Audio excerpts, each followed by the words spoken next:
Ian, follow up ko lang, no? Sabi mo, 8 out of 9 automated counting machines nagka-aberya dahil sa foreign objects. Tama ba yung narinig ko? 8 out of 9 dyan sa iyong pwesto.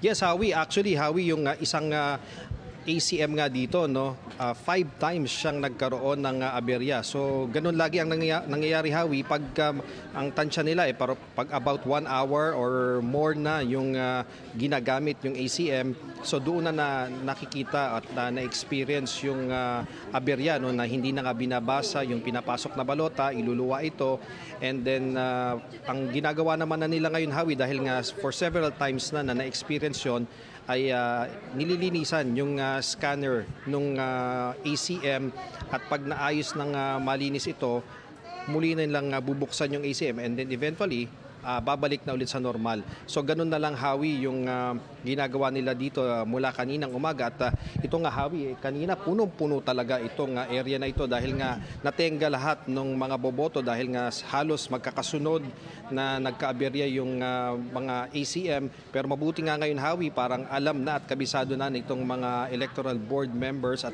nung kanilang chairman yung gagawin. Kaya kahit wala yung technical support group ay alam na nila yung gagawin nila.